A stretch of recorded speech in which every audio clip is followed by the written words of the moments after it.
Interview session number 2 with James. April 5th, 2008. Copyright 2008. Wingmakers. All rights reserved. I almost forgot my question now.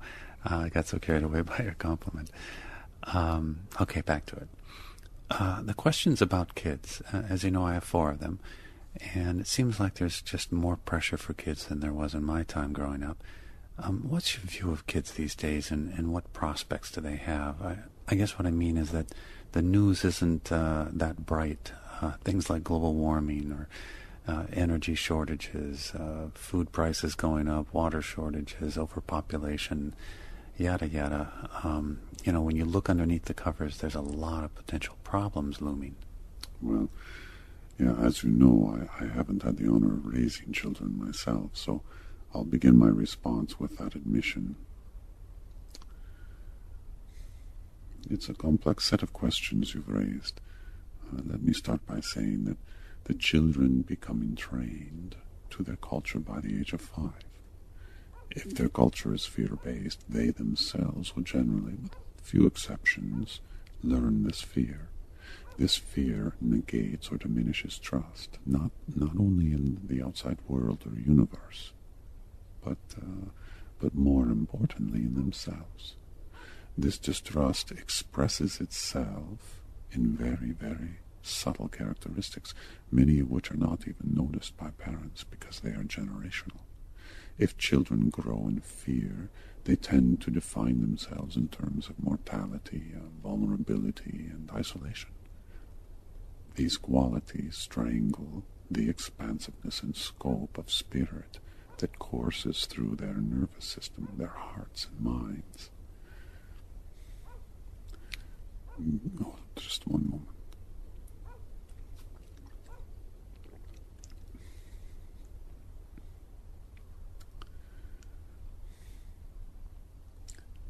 Imagine if you had a very powerful vehicle to explore our planet, but you were given a blindfold to wear at the time you were born.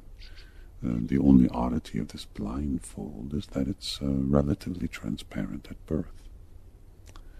However, each month that goes by, the blindfold becomes more opaque. By the time you're able to really control this powerful vehicle, your blindfold is completely opaque. So now you can drive, but you can't see. Now you can explore, but you can only do so with extreme caution, because you don't really trust your perceptions of your local universe. Yes? Mm-hmm. So this is a metaphor for how many children feel as they mature. The power of their minds and egos becomes an instrument of division, because they're taught to perceive the outside world as separate from themselves, while the spirit that lives within them, it beats a different message. It says, everything is one being. We are all connected in this universe. Our Creator is benevolent and all-wise. The universe is our body. So there's this dichotomy that frustrates them, because on the one hand, there is this mask they inherit from their culture that reduces everything it sees to disconnected parts for the purpose of comparison and analysis. On the other hand, the young person feels this unity and connection of spirit below the surface, sometimes in dreams, sometimes in daydreams, sometimes in art and story, sometimes in real-life experience.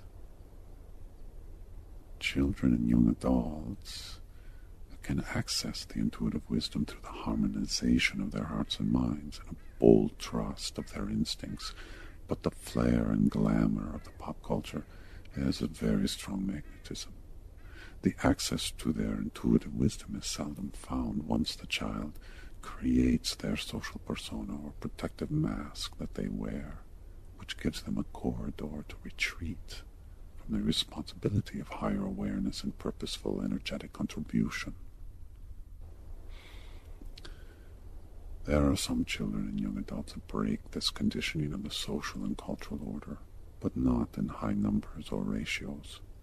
It's done by the few who have strong blueprints, missions, and inner guidance to access this intuitive wisdom and utilize it for the grand awakening. No, more to your point, the future is bright because the intelligence of the human race is being intensified in the coming years like never before. This awakening or access to the higher order intuitive knowledge is precisely what many of the children of today are here to reveal. With this access comes new inventions, innovative solutions, new ways in which humanity will solve the problems of energy, poverty, its governments, disease, and resource distribution. It's not to say that these problems will be overcome in a matter of a few years, or when 2012 rolls around, all will be well with the world. No, it will not happen that way. It will happen more gradually. But the critical mass, the re-engineering of the human grids upon which we depend for our inner connections to spirit, these will be brought to a new level of creativity and cooperation, whereby the human and divine agendas come into a more, let's say, a new and a higher harmony. And in this harmony, positive change will take hold. Mm-hmm.